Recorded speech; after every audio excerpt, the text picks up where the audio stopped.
صباح الخير لكل المشاهدين. اليوم نهار السبت 26/1/2019. عالم صباح جيتوا فقرات جديدة من هلا ولغاية الساعة 1 بتوقيت بيروت. بتتذكروا تقريبا من شي 4 أشهر ب 9/9/2018 بتذكروا نهارتها طلعت هيك فايرة وفشيت خلقي وحكيت على الهوا وقلت وقتها أمور بتصور كل شخص فيكم كان عم بيفكر فيها وكان لسان حال كل مواطن. كان هيدا ب 9/9 وقلت لهم وقتها انه يلا اتفقوا ويلا وقرروا ويلا بكره وبعد بكره، وكانوا عم بيقولوا لنا يلا في تحضيرات وفي اتفاقات وفي استقرار جاي على الطريق على جميع الاصعده، وهذا الشيء كان ب 9/9. هلا ما راح ارجع اعد لكم كل الاسطوانه لانه بتعرفوها وعايشينها.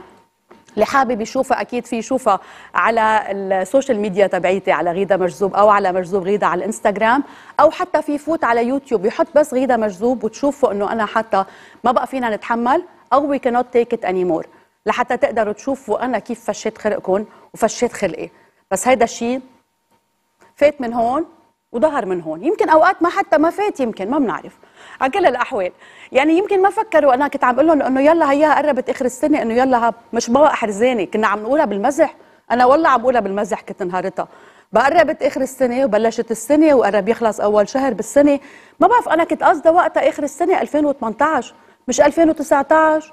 الله يخليكم خلينا نتفق بقى مع بعض، لانه كل شيء بلبنان معلق على شجره صغيره، وكل واحد بيقول انه بس ناطرين تشكيل، ناطرين اتفاق، ناطرين اختفاء الفساد، ناطرين انه واحد يقدر يتفق مع الثاني، ناطرين انه نقدر فعلا نقطف ثمار هالشجره ونحس انه ما بقى كل شيء يكون معلق بهالشيء. صار واحد بيقول انا ما بقى قادر اظهر ولا محل، ما بقى قادر اعمل ولا شيء، ولا قادر فعلا افكر بشيء بخلال حياتي اليوميه الا ما يكون في صار هالاستقرار على الارض. بقى خلينا ما نخلي كل هالاشياء مربطه ببعضها، خلينا نحس حالنا كل واحد منا قادر يعيش بسلام ويعيش بايجابيه. وبتصور كل واحد فينا لو ما عندنا نحن هالحس الايجابي فعلا، نحن الشعب اللبناني ما كنا قدرنا كفينا. ما تفكروا انه العواصف لهيتنا، لا بس قطعت هيك شوي فتره وانبسطنا بالشتوات، انبسطنا بفصل الشتاء اللي ان شاء الله يكون اكيد عم يحمل كل الخير للجميع وبعده مكفى. سو ما تعتلوا هموم كثير قصص من موضوع العواصف، هذا طقس شتاء عادي. وايضا ما تعتلوا هموم اشياء ثانيه، وما بقى تحطوا ايدكم على خدكم وتقولوا لبنان حطت ايدكم. لا، لبنان مش حطت ايدكم، لبنان دائما في اكشن. ما بيحبوا يزهقونا، طب دائما عندهم اشياء جديده عم يعملوها. على كل الاحوال انا اليوم هيك حبيت ارجع اذكركم، لانه كنت امبارح عم فكر انه ولو 9/9 لليوم. على كل الاحوال انتم عم تسمعوا وان شاء الله يا رب تكون عم بتفوت الرساله، لانه عن جد بتصور كل واحد منكم عم يسمعني هلا او عم يسمعني على السوشيال ميديا او عم بيشوف كل الامور اللي بنرجع بنعرضها على وسائل التواصل الاجتماعي تبعيتنا، عم بيحس بكل شيء عم نقوله. وكل واحد منكم اكيد عنده نفس التفكير، عنده نفس الشعور، وعنده نفس الاهتمامات، وعنده نفس شغلات البال اذا فينا نقول اللي عم تشغله باله دائما. اليوم بابتسامه مثل العاده وبايجابيه كامله بدي صبح بالخير كل المشاهدين، وصبح بالخير الشيف حسين حسون. بونجور. صباحو. نعيما. نعم عليكي. طالع السورتي اليوم بين اليونيفورم تبع الشيف وبين كل الكاسات اللي محضره قدامك. صح. انت وعدني بحلو وفي حلو. يلا خلينا نبلش بالحلو. اليوم الحلو فطيرة التفاح، يعني عجينة التارت بالتفاح رح نحضرها بطريقة كتير طيبة. تاتا يعني. صح. هيدا أول طبق. وفي عنا 3 وصفات مالح. ال3 وصفات مالح طبعا في عنا المعكرونة ب4 أنواع جبنة، طبعا على طلب من المشاهدين نحن رجعنا عم نحضر هيدا الطبق المعكرونة ب4 أنواع جبنة. هيدا الفور تشيز يعني أول يوم كتير. إيه صح. في عندي سلطة البرغل بالسبانغ والدجاج. كمان طبق كتير طيب. وعندي دجاج مشوي بالحامض والخضار. هول هن لكن غيدا وصفاتنا لليوم مثل العادي ومثل كل يوم. أنا بقول لك كل المشاهدين ما تنسوا الورقة والقلم لحتى أعطيكم كل المقادير خلال فقرات رشة ملح. كمان في عنا شغلة أنه نحن بآخر فقرة من فقرات رشة ملح رح نجاوب الأسئلة، رح نجاوب المشاهدين على الأسئلة اللي بعتوا لنا إياها كمان على رقم الواتساب. بس مهم عم بيكون الأسئلة بس عن الطبخ، ما هيك؟ ايه عن الطبخ، ما عم يسألوك اشياء هيك شغلت لهم بالهم المشاهدين. لا قول ما في شك انه الطبخ كمان بيشغل البال، لانه واحد بيحتار كل يوم شو بده يحضر اطباق طيبه، ولهالسبب الشيف موجود معنا دائما لحتى يعطينا افكار ونقدر كل يوم نعمل اشياء جديده عنا بالبيت. بس بدايه عالم الصباح مش معقوله تبدا من دون كارمن والابراج.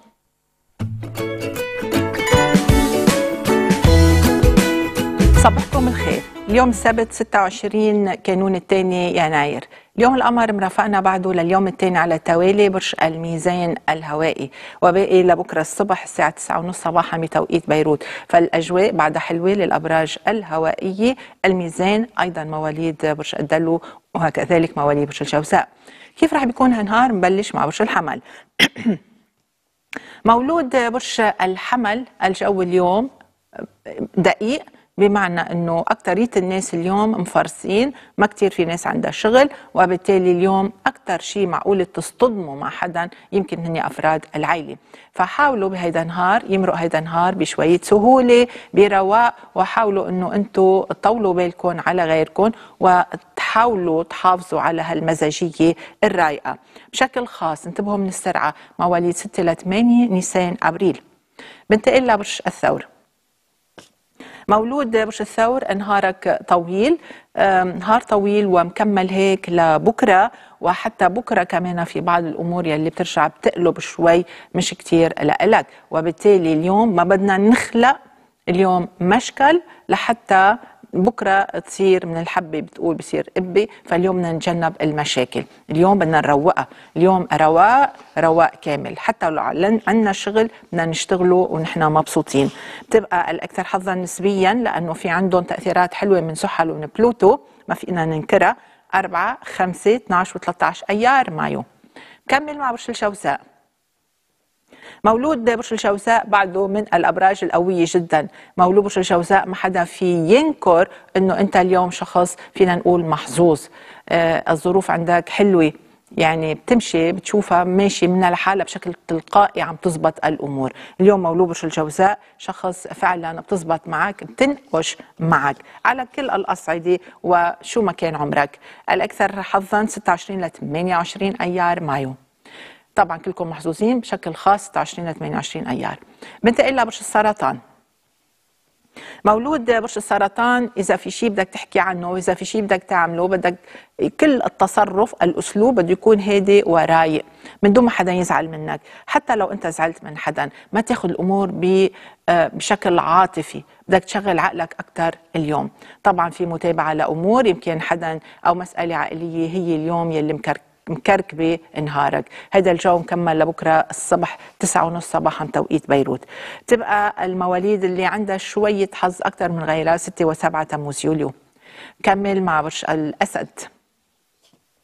مولود برج الاسد اذا انت مختلف مع شخص او اليوم ظهر خلاف، صار في مشكل، اختلف مع حدا من عائلتك، حدا من اخواتك، حدا من الناس اللي بتعرفون او ما بتعرفون، القصة انه مش المشكل اليوم الجو جيد، لكن في حال ظهرت شوية خلافات بدك تحلها اليوم، والا معقول بكره تتطور، خاصة اذا في اشخاص بتعرفون معقول ترجع تلتقي فيهم مثل العائلة ومثل الاصحاب. وبالتالي اليوم كلامنا بده يكون رايق وبده يكون موزون جدا، عندك نشاط وعندك همة وديناميكية كتير كبيرة.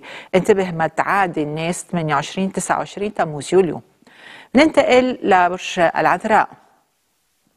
مولود برج العذراء الجو جيد، ما عنا اي علامه استفهام لنقول انه في معاكسه او في بواب مغلقه او في اشخاص او في ظروف، لا، الجو العام جيد مثلك مثل كل هالناس، مثل الايام العاديه الطبيعيه. اذا في من تركيز معين هو على نوع من مصروف قد يطرأ، يمكن انت من قبلك انت او حدا من حولك، في احتمال انه يطلع باله مولود برج العذراء هو بده يصرف على حاله، ما حدا قال له عليك شيء، فانتبه فقط لهيدي النقطة.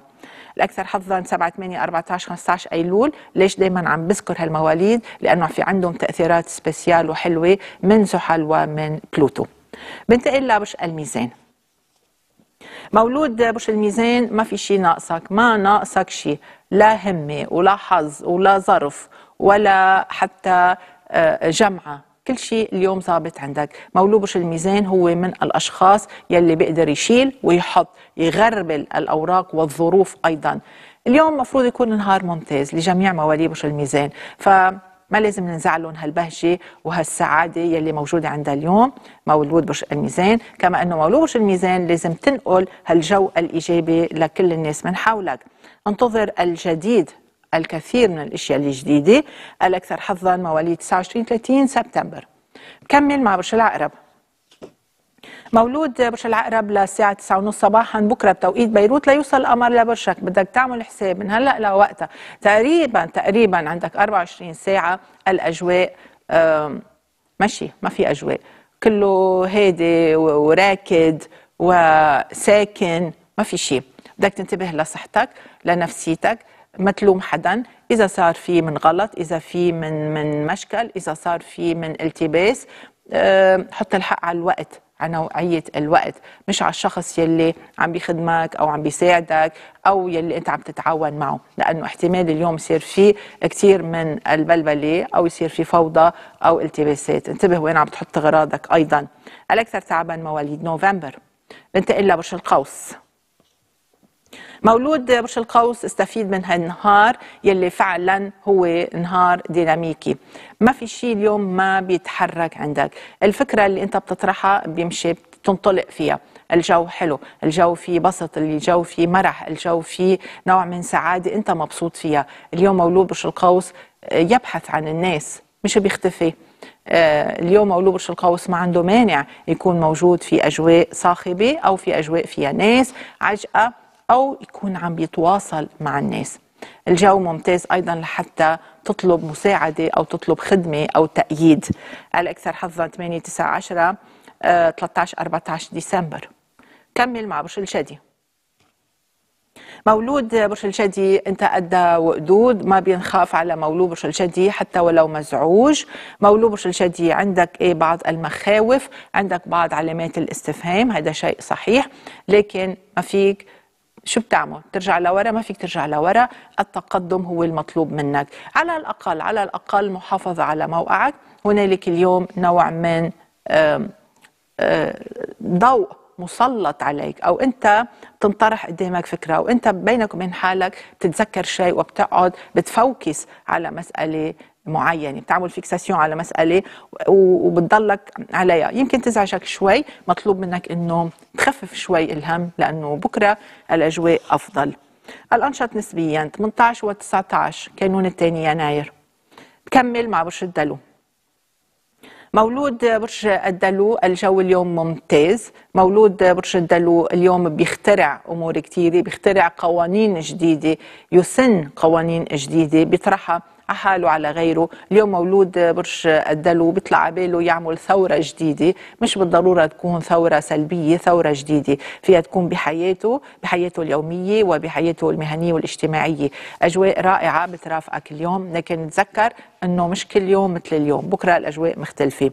الأنشط يلي ما بيهدى هو 23 24 و 25 كانون الثاني يناير. كمل مع برج الحوت.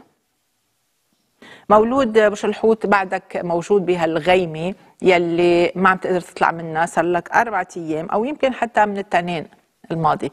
الأجواء عندك اليوم شوي شوي بتقدر تدولبها، إذا بدولبها شوي شوي وتقول ما تعظمها ما تكبرها بيمشي الحال. المهم نوصل لبكره للتسعة ونص الصبح، لانه عندئذ بتتغير الامور بتصير حلوه. فالهم اللي انت مهمومه، المشكل اللي انت حاسس انك علقان فيه، خد نفس عميق وقول الا ما تزبط بتنحل. بتنحل ابتداء من بكره صباحا. نسبيا الاكثر تعبا هو مولود 1 ل 5 اذار مارس. بختم مع مولود اليوم. بانتظارك مولود اليوم سنه مهمه جدا. هيدي سنه تسمح لك تدخل الغريب والجديد على حياتك الدراسية، حياتك المهنية، حياتك الاجتماعية. هنالك الكثير من الإنجازات بانتظارك، إذا أنت ركزت بتقدر تاخد فعلا مواقع عالية جدا جدا. شباط، فبراير، أذار، مارس، حزيران، يونيو، أكتوبر هن أفضل الأشهر. إلى اللقاء بكرة أبراج جديدة. باي باي. رح نتابع بعد دقائق محطاتنا، بيكون معنا جو بديكو ديزاين، خليكن معنا.